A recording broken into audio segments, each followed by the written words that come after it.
Hello, good evening, and welcome to another absolutely scorching day across Lyme Bay. It is proper warm, and the forecast for the weekend is, well, it's going to be pretty hot. It's going to be apparently hotter than Tenerife. Yeah, I know. It's crazy, isn't it? Although they do have that nice breeze in Tenerife, which is always lovely when the sun's shining. Welcome to another episode of Brett's Old Time Radio Show, and welcome to my home here in beautiful Lyme Bay, where it's due to reach 27 degrees today, which I think will be absolutely brilliant.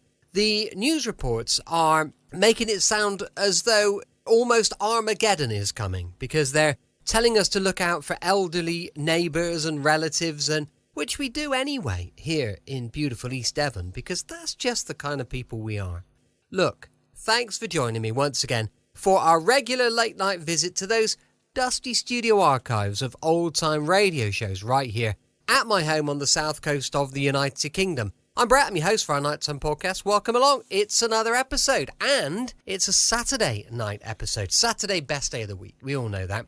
We've had a good day. The sun's been shining, as I've mentioned. The boys, well, the tide times haven't worked out too brilliantly this weekend. The boys, on a weekend, when they're off school, they love to go just having a little search around the rock pools just to see what crustaceans they could terrorise. But the tide times weren't brilliant for it today. We are going to have a little look this evening, and we'll mooch about, and I'll let you know. I'll perhaps drop some pictures onto our social media.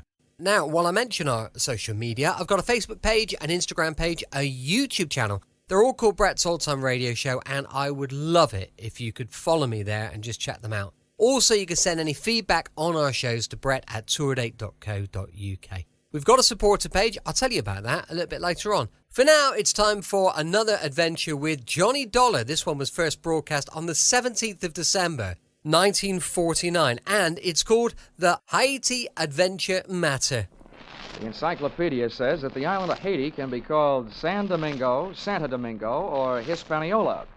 Well, after my visit there, I could suggest a few more things they can call it, but they probably wouldn't get past the censors.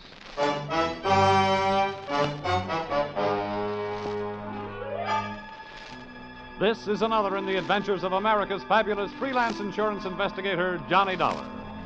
At insurance investigation, Johnny Dollar is only an expert. At making out his expense account, he's an absolute genius.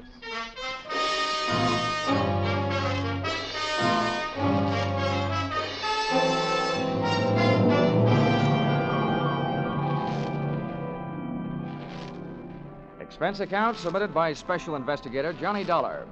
To Home Office, American Federated Life Insurance Company, Hartford, Connecticut. Attention, Harvard Huntington, General Manager. The following is an accounting of my expenditures during my assignment in Port-au-Prince, Haiti. Or, the nights may be black down there, but the magic is blacker. Expense account, item 1, $15 for a pair of tickets to see the show Detective Story at the Hudson Theater, New York, which I never got a chance to use since I was sitting in the living room of your Hartford home promptly at curtain time. I want to thank you for coming out here. Why, that's all right, sir. Sorry to break into your evening like this, but since I have, I'll get right to the point. Fine. Perhaps you've heard of the Gordon family here in Hartford. Well, what I see of the society page is while I'm flipping back to the sports section. But I've noticed the name. Diamond-studded, aren't they? Yes, immensely wealthy. Pillars of society, and surprisingly, quite a proper family. Oh. It is all but one of the sons, Ralph. A heavy drinker, complete waster, ne'er-do-well. A blot on the old escutcheon, eh? Yes.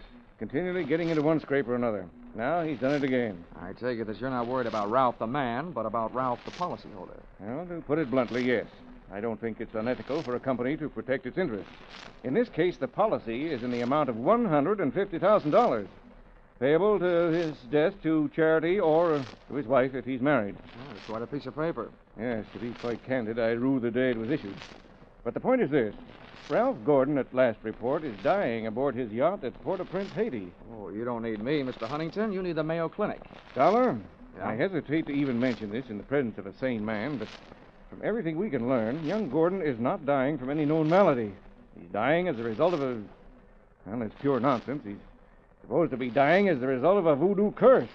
Now, anyone with any sense... Now, wait a minute. Where'd you get your information? From his older brother, Thomas. He's a doctor. He's down there in Haiti with Ralph. I want you to go down and debunk this thing, Dollar, and find out what's wrong. Why, any sane man knows there's no such voodoo. You don't believe in it, do you? No, not unless I see it working.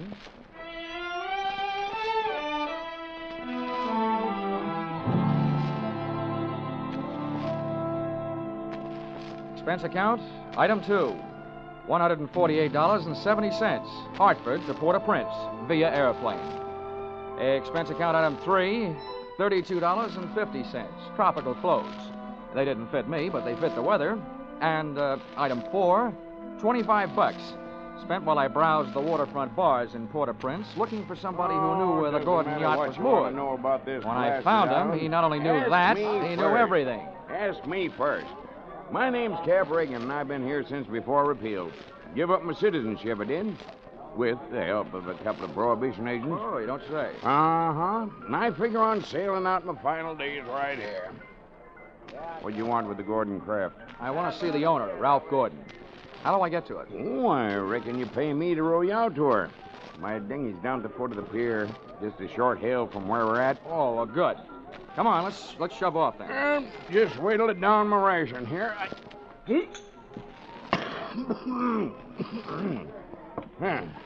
That'll put me shipshape. What'd you say you wanted with that schooner? You figuring on buying her? Thanks for the compliment, pal. Listen, if I bought a boat today, it would have to be a surplus life raft. Now, I told you I want to talk to Gordon. Friendly visit or other kind? I'm beginning to see how you know so much about this island. Well, never question, never learn. Remember that, Sonny? Yeah. Yeah, this way. Veer off to starboard.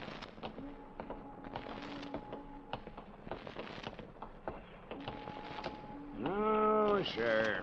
Never question, never learn. Yeah. Well, I'm an insurance investigator, and a company sent me down here to look things over, including Gordon. Something wrong? I don't know yet. What do you know about him? A jug full, Sonny, a jug full. Stood into the harbor about 2 months back. No sooner dropped his hook than his crew started taking the pierhead lead. Everybody jumped but the bosun, for reasons of his own. Why did they leave him? 'Cause he was half seas over all the time. You navigate with sextant, a compass, and parallel rulers, Sonny. Not with a double shot and a water chaser. You get the drift? They were afraid to sail with him, huh? Aye, that's the line of it. And if you'd ever piled into a reef, you'd feel the same. Yeah, here we are. Oh. That's my dinghy down at the bottom of that ladder. There's Gordon's yacht out there. You see her? Oh, yeah. That tug's passing the stern of her now. Yeah, say. That's a lot of boat. Yeah, she carries a suit of sail like a grain clipper. Wait till you see her close up. She's as dirty as a garbage scow.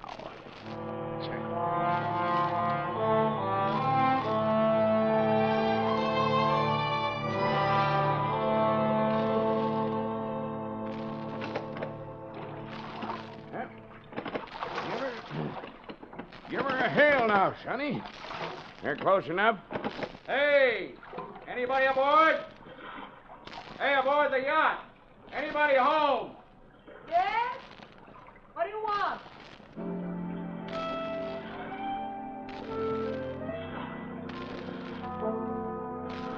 If the ship was dirty, I didn't notice. It may have had good lines, too, but it couldn't have touched what stood at the rail wearing clam diggers, an off-the-shoulder T-shirt, and a Caribbean tan. Oh. There's a rim hull for you. Yeah. That'll be his wife. His wife. Oh. Can I come aboard? Who are you? What do you want? I'm Johnny Dollar from Hartford. I want to talk to Ralph. Oh. Why, yes, then I guess you'll have to come aboard. Here. I'll swing the stern into the ladder. Okay. There you be. Oh. Hip. Steady now. Steady. Okay, Cap. You wait for me, huh? Yeah.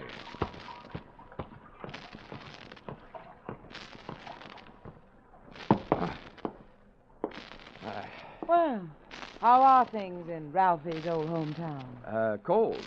But not as cold as this reception. Don't let it throw you. What is this, a friendly drop-in? Business? Or just plain snooping?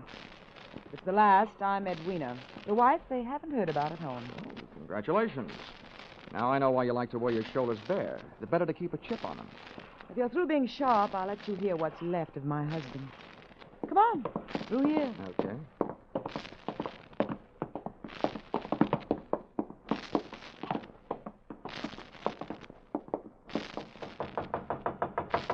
Hey, Ralph.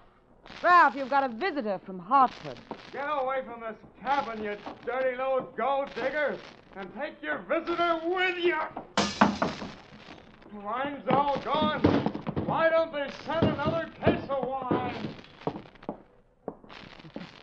There you are, chum. He's got the door locked. He'll stay that way till he runs out of wine. You heard enough? Yeah. Enough to know how you acquired your charming attitude. Forget it. I walked into it with my eyes wide open. Let's get back out on deck. The light's better for throwing bobs at each other. Yeah, sure. Sounds like fun.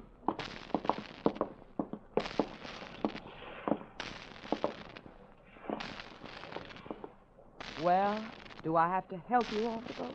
Not until you help me by answering some questions. I'm an insurance investigator, and I was sent down here by the company that holds a policy on your husband's life. Oh, what should I do, Finn? The story they got was that Ralph was dying from some kind of a voodoo curse. They don't believe it, and neither do I.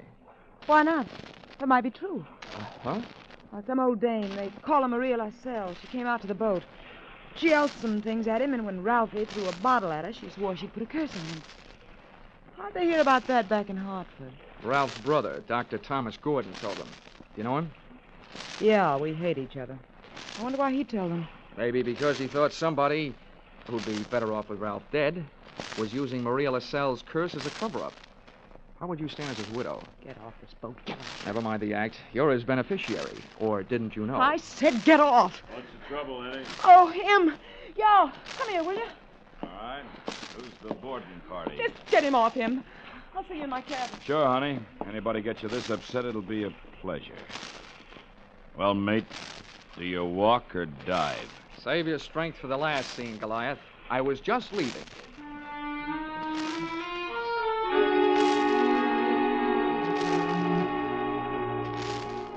Expense account, item 5, $3. Paid to Cap Reagan as water taxi fare. Item 6, 80 cents. Land taxi fare to Hotel Francois. An up-at-the-heels hangout for not only the best in tourists, but also Brother Thomas Gordon, M.D.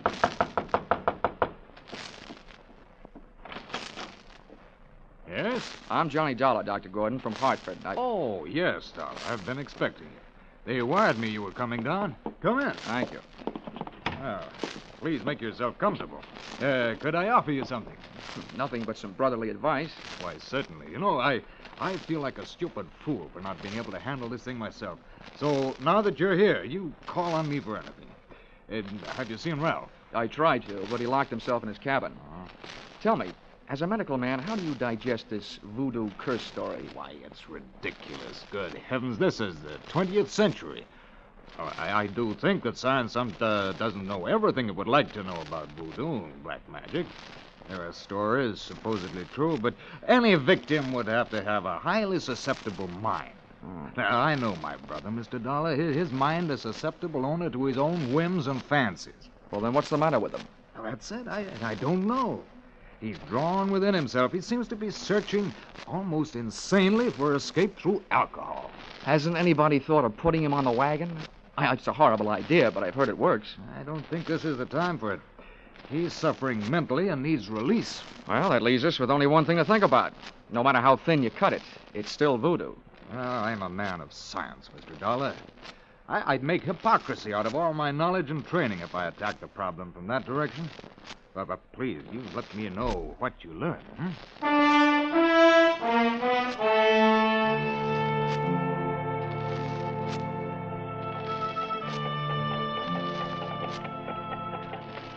Expense account, item 7, $4. Rental of horse and cart in which my walking tourist guide, Cap Reagan, and I jolted out of town in search of Maria Lascelles. Something made me feel like I was riding my last mile in a tumbril en route to the guillotine. The moonlight was fighting a losing battle against an army of storm clouds that were sweeping in. And then to make it worse, I heard a drum. You there, Sonny? Yeah, sort of a tired Gene Krupa. Means we're getting close to Maria's headquarters. Is she the only one around here? Yep. None of the good hoogans performs in her territory. She's too mean. Oh, great. What's the matter? We're here. That's the path. Over there by that gnarled old tree. From here on, you plot your own course. This is close enough for me. Oh, me too. Well, how do I know I can't put a curse on her? I've never tried. Smooth sailing, Sonny. The path ran along the edge of a field of sugarcane.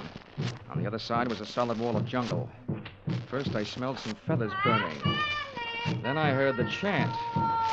There was an opening in the wall of jungle that led to a small clearing, and just before the moon was smothered by another cloud, I saw a shack. Little clouds of smoke curled out through an open door, and I could see the glow of a fire on the floor inside. Maria, I want to talk to you. Who is it? Comes to the house of Maria. My name wouldn't mean a thing to you, but what I have to say will. Can I come in? Andre. What is this word of so great importance to stop Maria? All I know about voodoo is I don't believe it. Papa Legba. I've come to you because I haven't gotten any answers from anybody else. I want to know what's behind this so-called curse you put on Ralph Gordon. You don't believe? You let me make you believe, eh? Ralph Gordon, he died tonight in the wind and rain. And for you, I have magic now. Look, regard my fire. You will see, you will believe this war. Voila! Billy!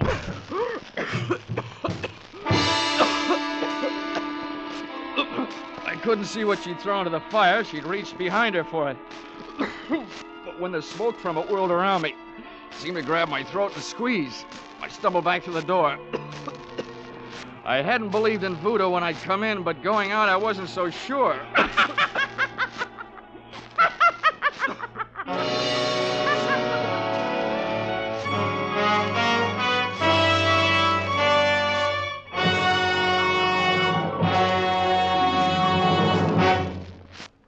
In just a moment, we'll return to the second act of Johnny Dollar. But first, the two Orange Bowl teams, Santa Clara and Kentucky, will be honored by Vaughn Monroe and his CBS Caravan tonight. Vaughn and his great band will play favorite songs of the two Orange Bowl teams. Be sure to hear Vaughn Monroe's Caravan, followed by the Gene Autry Show on most of these same CBS stations tonight and every Saturday night. Now, with our star, Charles Russell, we return to the second act of Yours Truly, Johnny Dollar.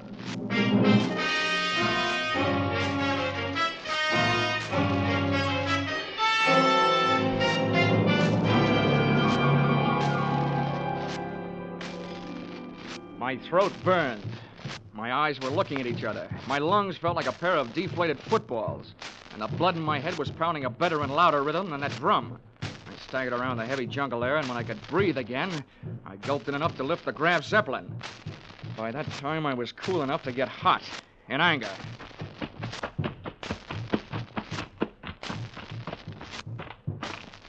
I got back to the shack. Maria had either disappeared into space or flown the coop. The atmosphere was not quite deadly. I crossed over to where she had been squatting. She hadn't left much of what she'd smoked me out with, but she'd left enough to swing things back from the world of black magic into the world of logic. A few shreds of photographic film on the dirt floor.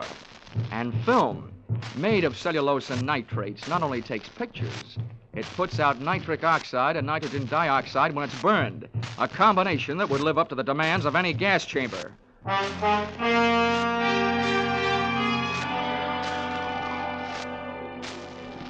captain rowed me out to the Gordon yacht. This time I boarded without a hail. Ralph was still in a bad mood as I started to pass his cabin. Wine. Why don't they send the wine? Empty! Empty! His antics inside the cabin sounded interesting, but not half as interesting as the conversation coming from Edwina's cabin. Dear Edwina, the little wife they didn't know about at home. Well, I'm telling you, we can't go on with this. Well, it's tough. having a change of heart. Well, that's what happened. Not so sure that makes any difference. Maybe you're in too deep to back out. How would you like it if I spilled the whole thing? Well, what difference does it make? It's better than landing in a Haitian prison with your motive showing. Think it over, Angel. I'll be in my sack when you make up your mind. How wrong can you be? See you later, hon. Since I've been on the receiving end of so many surprise sluggings, this was almost a pleasure. What are you doing on this ship? Get off. Oh, no. None of that intriguing conversation I just heard. How much did you hear? If I added it to that gas assault Maria LaSalle threw at me, it'd be enough to nail you and Loverboy here for conspiracy to commit murder. Well, I don't know what you're talking about. Well, the point is, I know what you two were talking about. Oh, listen to me. You've got to believe me. I don't have to. Well, try me anyway. Well, I admit that him and I... Well, it was because Ralph turned into a wino after we were married. Well, this probably marks the first time in history that an icicle melted in Port-au-Prince. Please let me finish. When my marriage went to pieces, I had to do something or go crazy. See, Ralph drinking up all the champagne on the island was just more than I could take. I was going to divorce him and leave with him, but we weren't going to murder him. Chapter 1 has so many holes in it would have been printed by a punch press. You don't worry about landing in prison with your motive showing when all you're planning is divorce. Oh, yes, you do when people are waiting for your husband to die under mysterious circumstances. That's why I was trying to make him go away. If Ralph died, who'd look any farther than the erring wife? Can you lock this cabin from the outside? Yeah? What are you going to do? You're not going to lock me in? No, just your playmate. You're coming with me. Where? To Maria LaSalle's. I want to catch your reaction when she sees you. You don't believe me. No. With $150,000 at stake, I don't even believe myself.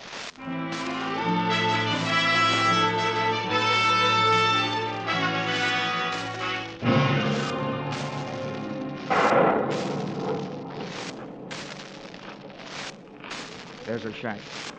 Go ahead. Go on in. Regis, come to the door of Maria. Who are you, woman? Well, Mr. Dollar, are you satisfied? Not quite. And you who don't believe, why are you here? You wish again to see the power of my smoke? Let's drop the act, Maria. I know what you threw into the fire. It was my Booker smoke. Yeah, well, a good man from the police laboratory can sift enough out of those ashes to know it was film. What is this you say? I say that I've got enough on you, you old fake, to put you in the local pokey. Who dares to speak this to Maria? And that's where you're going to go if you don't cooperate. That's a promise. What is it you want? Did somebody put you up to this cursed business that Ralph Gordon is supposed to be under? Oui, a man of your race. Who was it? I do not know. Now go, that is all. It's not enough. What was his name? I don't know the name. What did he look like then? My eyes are closed. Nuts. Come on. No, Taking no. you into town if I had to drag you by the hair. No, don't touch me. I will tell you how it is. It is true. I do not know the name or the face. He come to me. He asked me when comes the next rain and wind. I tell him last night. But it is tonight. The storm comes with the sea. He tell me he needs storm to close portholes in the ship. Huh? He say, if I bring this curse, I will be the best Hougan on Haiti because it kill white man. That is difficult. That is all. Now you go. How about the film for the fire? Did he give it to you? This is true. Not long before you come. Well, get rid of it, Granny, before you lose your license to operate. Now you go. Maria will be alone. Papa, Lega. Okay, Mrs. Gordon. Let's not stay for the music. Did you make head or tail out of what she said? Hey, look. What goes into your husband's cabin? Nothing but food and wine. Mostly wine. Well, who fixes his meals? I do. Our cook left us. Well, what about the wine? Huh? Where does it come from? You said it was champagne, didn't you? Yeah, it always comes from the same place. Liquor shop in town, a case at a time. Oh, nothing makes any sense. What are you going to do? All I can do. Try every angle. But that's not all I'm going to try in that liquor shop.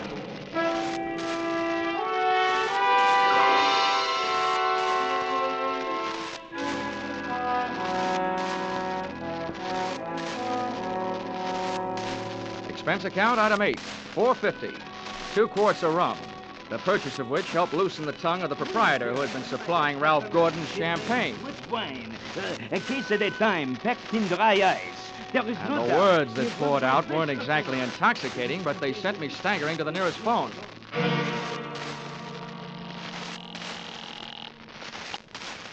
Yes? Hello? Hello, Dr. Gordon. This is Dollar. Good. Dollar, I've been wondering about you. What have you learned? First, tell me this. What would happen to a man if he was in a ship's cabin on a stormy night with all the portholes closed and there was a lot of dry ice in there with him? What? What was that? A small room, no ventilation, a lot of dry ice. A lush, maybe passed out. What would happen? Good Lord. Dry ice is solidified carbon dioxide. If enough of it evaporated into the room... The lush would not be bothered by a hangover the next morning because he wouldn't wake up, right? Exactly. The gas, although not toxic, would force the oxygen from the atmosphere, and the result would be asphyxiated. What are you getting at, Dollar? That curse your brother is suffering from is very scientific. The champagne he's been getting has been chilled by dry ice, about 5 pounds per case. And one case went out to the yacht just before the storm broke. Lord. Well, it may be just coincidence, but Ralph's wife and that bosun... Yeah, I know. For a bosun, he'd make a very good chemist. Well, send for a pull motor, will you? If it's too late for your brother, maybe I can use it.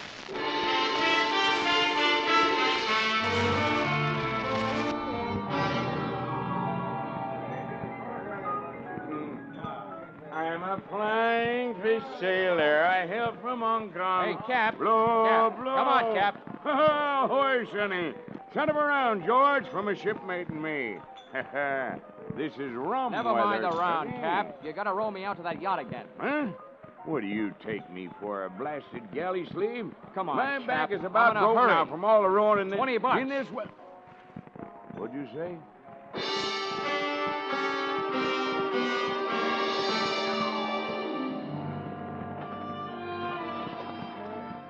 I didn't think it could rain any harder than it had, but it did. We would have been drier swimming. And the visibility was so bad, I would have had to have a seeing eye sealed to find the ship. But about 20 minutes out, Cap spotted her riding lights. Here she lies, Sonny. We were on target. But so was somebody else. A searchlight stabbed out at us. Hey. This sounds like Prohibition days. Who's giving us a broadside? Can't tell yet. I'll lay a pelican hood over his head if I get my hands on him. Hey, Cap, what's the matter? Got my left leg. Cap, get down to the bottom. I'm going over the side. To me, swimming is a pastime to be practiced only under ideal circumstances, in a pool, and preferably in the company of a well-filled bikini suit. But there was nothing to do but swim, so I swam. I tried to remember how many shots had been fired, and that's where I made my mistake. There was a lull in the shooting, which I took to mean the gun was empty. I put my head down in the best Weissmuller style and thrashed my way to the ladder. But when I got there, the first thing I saw after I'd shaken the water out of my eyes was the muzzle of a rifle. The face looking down the barrel at me belonged to Brother Thomas Gordon, M.D. Sorry, Dollar. Killing you wasn't in my plan. But now it'll have to be done. I wasn't surprised at that, but I was surprised at what happened. I was waiting for a bullet to come my way, but instead the doctor did. Are you all right, Dollar? Yeah, I am. Nothing wrong that a Turkish towel won't cure. I'll thank you later for spoiling his aim. Get a hook on the doctor. He's our prize fish. Don't let him get away. I grabbed a fire axe out of its case on my way to Ralph Gordon's cabin. If it needed ventilating, I knew one quick way to do it.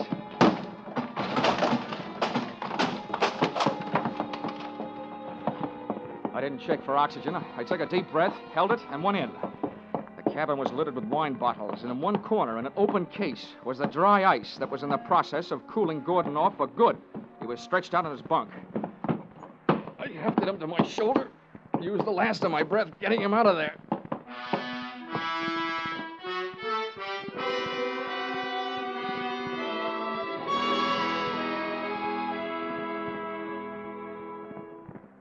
Expense account, item 9, $30.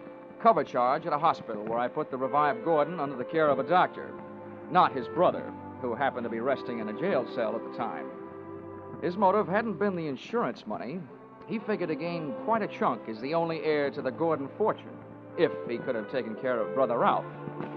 Item 10, same as item 9, same hospital where they patched up Cap Riggin. Item 11, $148.70. Return trip to Hartford. And expense account item 12, $40. An ounce of voodoo perfume for the lovely but sometimes chilly Edwina. Maybe if she tries that kind of magic on her husband, he'll spend less time with a bottle joy and more with her kind. Expense account total, $424.70. Signed, yours, truly, Johnny Dollar.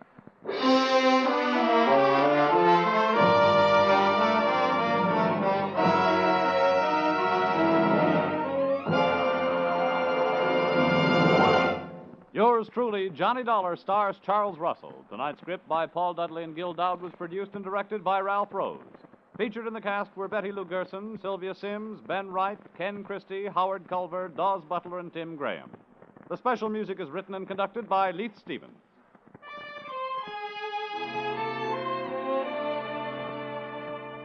Be sure to be with us at the same time next week when another unusual expense account is handed in by Johnny Dollar.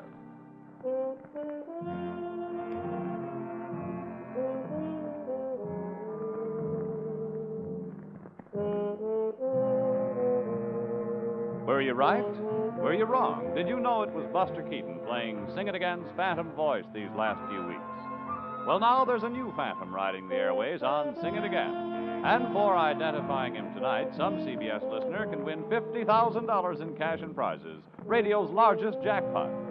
Phone calls go out from coast to coast, so be ready for the new Phantom when Sing It Again comes your way over most of these same CBS stations later tonight.